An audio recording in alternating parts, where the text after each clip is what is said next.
என்னன்னா ஒரு படைப்பு வந்து புத்தகத்துல என்ன இருக்கோ அதே கண்டென்ட் வந்து வேர்ட் டாக்குமெண்ட்ல இருக்கணும். வேர்ட் டாக்குமெண்ட் அடிக்கும் போது நம்ம ஒரு 2 பக்கத்துல உள்ளது வந்து ஒரே பக்கத்துல கூட வந்துடும். அப்படி இல்லாம ஒவ்வொரு பக்கத்துல புத்தகத்துல 1வது பக்கத்துல 1வது பக்கத்துல அந்த கண்டென்ட் தான் இருக்கணும், 2வது பக்கத்துல அந்த கண்டென்ட் தான். அப்படி கொடுக்கும்போது தான் அதோட பக்க எண் கொடுக்க முடியும். பக்க எண் கொடுக்கணும்னா வந்து வெறும் டெக்னிக்கல் டேர்ம் சொன்னா ரிச் டெக்ஸ்ட் பாக்ஸா தான் கொடுத்துருக்கேன் நான். VB.netல ரிச் டெக்ஸ்ட் பாக்ஸ் ஒன்று இருக்கு, அதுல தான் கொடுக்கும்போது அதுல வந்து நம்ம வந்து நோட் பேட் மாதிரி தான், அதுல வந்து பக்க எண்ணோ இல்ல வரி எண்ணோ கொடுக்க முடியாது. இப்ப அதுக்கு வந்து டெக்ஸ்ட் கண்ட்ரோல்னு ஒரு சாஃப்ட்வேர் இருக்குது. அந்த கண்ட்ரோல் டெக்ஸ்ட் கண்ட்ரோல் வச்சிருந்தா மட்டும்தான் அது வந்து ₹1,00,000 மேல கொடுத்து வாங்கணும். அதை வாங்கி நம்ம பயன்படுத்தினா தான் அது எந்த பக்கத்துல இருக்குங்கிறத கொடுக்க முடியும். இது இல்லாம அடிப்படை நிலையில வந்து ஸ்பேஸ் இடைவெளி, ஒரு வார்த்தைக்கு இன்னொரு வார்த்தைக்கு இடைவெளி இருக்கு இல்லையா, அந்த இடைவெளி அடிப்படையில தான் நான் வந்து வார்த்தைகளை பிரிச்சிருக்கேன். நான் அதுக்கு வந்து தமிழ் சொல்லி தர முடியாது. அதுக்கு வந்து ஏதாவது ஒரு மார்க்கரை கொடுக்கணும். நம்ம எந்தெந்த இடத்துல எல்லாம் பிரிக்கணும், எந்த இடத்துல எல்லாம் பிரிக்க கூடாது, எதெல்லாம் சேர்க்கணும் நம்ம சொல்லி கொடுக்க முடியும். புரியுது. இந்த மாதிரியா நிறைய பிரச்சனைகள் இருக்கு, அதை உடனே தீர்த்த முடியாது. நன்றி ஐயா. அடுத்த கட்டுரைக்கு போகலாம். இதுவரைக்கும் நம்ம 3 கட்டுரையும் வந்து கணியும் தமிழும் இணைகிறத பார்த்தோம். இப்ப நம்மளுடைய அன்றாட வாழ்க்கையும் வலைப்பதிவும் சேர்றத பத்தி பார்க்க போறோம். இது வந்து இது திடீரென்று வேறு அரங்குகள் இல்லாத காரணத்தால இந்த இதை வந்து மறு கால பதிவு வச்சு இந்த கட்டுரை இங்கு படிக்கப்படுது. அதிகார மையங்களும் வலைப்பதிவுகளும். முனைவர் நா. இளங்கோ புதுச்சேரியிலிருந்து வந்திருக்கார். அவர் சொல்லுவார். பாராட்டுதலுக்குரிய அரங்கத்தினுடைய தலைவர் அவர்களே, இந்த அரங்கத்திலே அமர்ந்து இந்த கருத்தாடல்களை செவிமடுத்துக் கொண்டிருக்கிற அறிஞர் பெருமக்களே, என்னுடைய கட்டுரையுடைய தலைப்பு அதிகார மையங்களும் வலைப்பதிவுகளும் என்பது. இதுல 2 செய்திகளை நான் சொல்ல விரும்புகிறேன். ஒன்று, வலைப்பதிவுகள் குறித்த ஒரு அறிமுகமும், வலைப்பதிவுகளினுடைய சமூக தேவை என்பது குறித்த ஒரு பார்வையையும் இங்கே நான் பதிவு செய்திருக்கிறேன். இதுல முதல்ல ஊடகங்கள் என்பது எப்படி செயல்படுகின்றன என்பது நாம் கவனித்து பார்த்தால், உலகை பற்றிய தகவல்களை செய்தியாகவும் பிற வடிவத்திலும் தருவதோடு ஊடகங்கள் நிறுத்திக் கொள்வதில்லை. மாறாக உலகை எப்படி பார்க்க வேண்டும், எப்படி புரிந்து கொள்ள வேண்டும் என்பதையும் தீர்மானித்து நம்மீது அந்த ஊடகங்கள் அதிகாரம் செலுத்துகின்றன.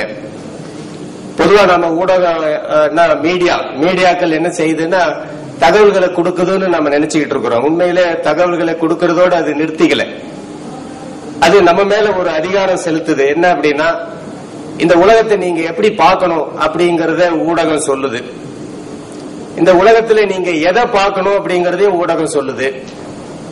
எதை பார்க்க கூடாது அப்படிங்கறதையும் ஊடகம் சொல்லாமல் விட்டு விடுகிறது. எனவே ஊடகம் உங்கள் மீது செலுத்துகிற அந்த அதிகாரம் என்பதை நாம் ரொம்ப கவனத்தில் வைத்துக் கொள்ள வேண்டும். இன்றைக்கு நாம் ஊடகங்களால் ஆன ஒரு உலகத்துக்குள்ள வாழ்கிறோம். ஊடகங்கள் இல்லாமல் இனி நம்மால் வாழ முடியாது என்கிற ஒரு சூழலை ஊடகங்கள் நமக்கு உருவாக்கி வைத்திருக்கின்றன. அதுதான் நம்முடைய தேவைகளை தீர்மானிக்கிற சக்தியாக இருக்கிறது என்கிற செய்திகளை சொன்னேன். அதுக்கடுத்து ஊடகங்கள் செலுத்துகிற அதிகாரம், அது நம்ம மேல அதிகாரம் செலுத்துது. 2 விதமா அதிகாரம் செலுத்துது. ஒன்று, ஊடக உடைமையாளர்கள் தகவல்கள் மீதும் தகவல் தருபவர் மீதும் அதிகாரம் செலுத்துவது. ஒரு மீடியாவுடைய ஓனர் அவரு ஒரு அதிகாரம் செலுத்துறார். இந்த தகவலை தான் நீ கொடுக்கணும், இந்த தகவலை கொடுக்க கூடாதுன்னு அதிகாரம் செலுத்துவார். எல்லா தகவலையும் ஒரு மீடியா எடுத்துக்க முடியாது. ஒரு ரிப்போர்ட்டரால எல்லா தகவல் எடுத்துட்டு போவார், ஆனா அது பப்ளிஷ் ஆகாது. ஏன்னா அந்த ஓனருக்குன்னு ஒரு அரசியல் இருக்கும், அதுதான் அது தீர்மானிக்கும் எதை கொடுக்கணும் கொடுக்க கூடாது அப்படிங்கறது.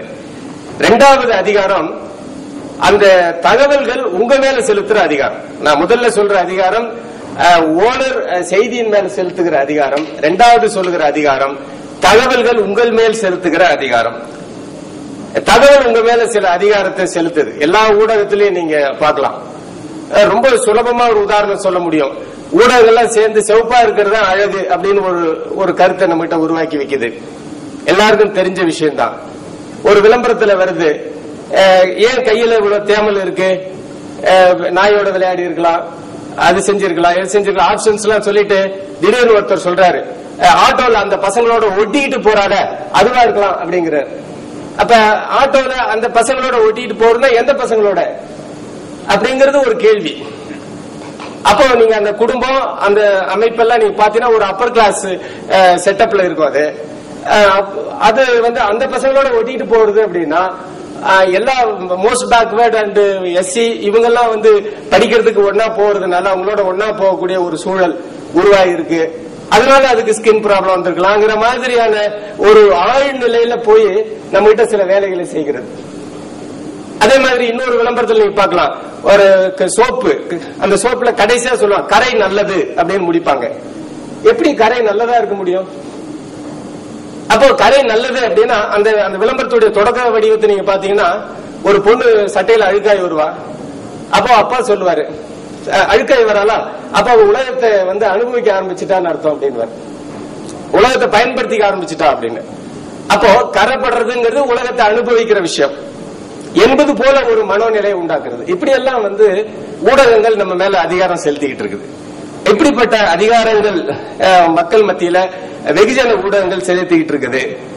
அதுல இந்த வெகுஜன ஊடகங்கள் எதை வந்து பப்ளிஷ் பண்ணுது, அது டிவியா இருந்தாலும் பிரிண்டிங் மீடியாவா இருந்தாலும் எஃப்எம் இருந்தாலும் எதை வந்து பப்ளிஷ் பண்ணணும்னு கேட்டா வெகுஜனங்கள் மத்தியில் எது அதிக விலை போகுமோ அதனையே அச்சு இயந்திரங்கள் கக்க தொடங்கின, அச்சு ஊடகங்கள் வணிகமயமாயின, விலை போகும் சரக்குகள் என எழுத்துக்கள் முத்திரை குத்தப்பட்டன. இது விலை போகிற சரக்கு, இதை எழுதுனா நல்லா போகும் அப்படிங்கிற மாதிரி. அதே மாதிரி தீவிரமான எழுத்துக்களும் ஒடுக்கப்பட்ட மக்களின் வாழ்க்கை எழுத்துக்களும் விலை போகா சரக்குகளாக ஆக்கப்பட்டன. எதனால அப்படின்னா அதிகாரம் செலுத்துகிற ஊடகங்களால. இதற்கு ஆல்டர்னேட்டா என்ன ஆச்சுன்னு சொன்னா சிறு பத்திரிகைகள் வந்தது. சிறு பத்திரிகை வந்தவொடனே எல்லாருக்கும் ஒரே சந்தோஷம், ஏன்னா அதிகாரம் இல்ல, யார் வேணாலும் நினைச்சா எழுதலாம்னு. ஆனா அதுல ஒரு பெரிய கோளாறு வந்தது. என்னன்னு சொன்னா சிறு பத்திரிகைகளுக்குள்ள ஒரு ஈகோ, ஒரு குழு மனப்பான்மை, குரூப்பிசம், வேண்டியால் வேண்டாதாளுங்கிற மாதிரியான விவாதங்கள். இப்ப இவரு கானாசு குரூப், இவரு வானமாமல குரூப் அப்படின்னு எழுத்துல வந்து குரூப் பிரிக்கிறது, பார்ட்டி பிரிக்கிறது, கலர் பிரிக்கிறது அப்படின்னு சிறு பத்திரிகைகள் ஒரு பக்கம் அப்படி இயங்க ஆரம்பிச்சது. எனவே அதுக்கு அந்த சூழ்நிலையிலேயே நீங்க பாத்தீங்கன்னா இப்ப என்ன கேள்வி வருதுன்னா, புதிதாய் வருகிற படைப்பாளிகளுக்கு அவ்வளவு சுலபத்தில் ஊடகங்கள் இடமளித்து விடுவதில்லை. ஊடகங்கள் பிரபலங்களை வைத்து காசு பார்க்கும் வணிக நிறுவனங்களாக மாறி போய்விட்டன.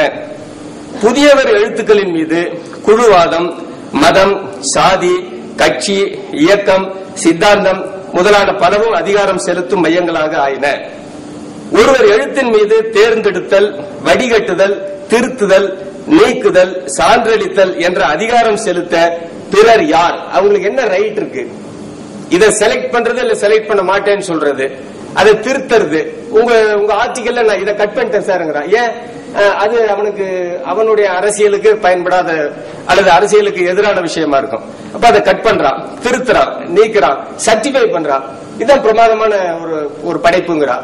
இவர்தான் வந்து சயின்ஸ் எழுதுறதுக்கு மிக சிறந்த எழுத்தாளர்னு ஒரு ஆளு முத்திர குத்துறான். இன்னொரு ஆள் அதே வேலையை செஞ்சுட்டு இருந்தா கூட அவருக்கு அந்த அங்கீகாரம் கிடைக்கிறது இல்ல. அப்ப இதெல்லாம் என்ன நடக்குது அப்படின்னு கேட்டா, இதுக்கெல்லாம் இங்க யார்? அந்த அதிகாரத்தை அவருக்கு கொடுத்தது யார்? அவருக்கு என்ன தகுதி என்ற விடை தெரியாத வினாக்கள் பல பல. இத்தகைய குழுவாதம், மதம், சாதி, கட்சி, இயக்கம், சித்தாந்தம் முதலான ஊடக அதிகார மையங்களை உடைத்து எறிவதற்காக உருவான ஒரு படைப்புலக வடிவம் தான் வலைப்பதிவுகள், பிளாக்ஸ் அப்படிங்கிறது. அதுல இந்த விஷயங்கள் எதுவும் கிடையாது. ஏன் அப்படின்னா அதுல செலக்ட் பண்றதுக்கு ஆள் கிடையாது. யாரும் உங்க ஆர்டிகலை செலக்ட் பண்றது கிடையாது. நீங்க தான் அதனுடைய எஜமானர். அது பப்ளிஷ் ஆகலாமா கூடாதான்னு தீர்மானிக்க வேண்டியது நீங்க தான். அதை சென்சார் பண்ணலாமா வேண்டாமான்னு தீர்மானிக்க வேண்டியது நீங்க தான். அதுல கூட அடிஷனலா ஏதாவது சேர்க்கலாமான்னு தீர்மானிக்கிறதும் நீங்க தான். எனவே உங்களுக்கு உங்க ஆர்டிகல் மேல, உங்களுடைய படைப்பின் மேல சான்றளிக்கிறது, திருத்துதல், நீக்குதல், வெட்டுதல், ஒட்டுதல் என்கிற எந்த அதிகாரத்தையும் செலுத்த யாரும் இல்லாத அதிகார மையத்தை உடைக்கிற ஒரு புதிய படைப்பு வடிவமாக நான் வலைப்பதிவுகளை பார்க்கிறேன் என்பதுதான் இந்த கட்டுரையினுடைய மையப்பொருள். இப்ப அந்த வலைப்பதிவுகள்ல அப்படி அது என்ன மாதிரியான வாய்ப்புகளை உண்டாக்கி கொடுக்குது அப்படிங்கறத பத்தி விரிவா எழுதியிருக்கிறேன். வலைப்பதிவுனா என்னங்கறதெல்லாம் சொல்லியிருக்கிறேன். இங்க இருக்கிற எல்லாருக்குமே வலைப்பதிவுகளை பற்றி தெரிந்திருக்கும் என்பதனால, பிளாக்ஸ் பத்தி ஓரளவு எல்லாரும் தெரிந்தவர்களா இருப்பீர்கள் என்பதனால அதனுடைய மைய விஷயத்தை மட்டும் நான் சொல்லிடுறேன். இப்ப வலைப்பதிவு, வலைத்தளம் பல பேருக்கு வித்தியாசம் அதுல உணர முடியாமல் இருப்பார்கள். வெப்சைட், நீங்க ஒரு வெப்சைட்ல எழுதுறீங்களாமா சார், நான் கேள்விப்பட்டிருக்கிறேன் என்கிட்ட சொல்றாங்க. நான் வெப்சைட்ல எழுதலீங்க, நான் பிளாக்ல எழுதிட்டு இருக்கிறேன் அப்படின்னா அது வேற இது வேறவா?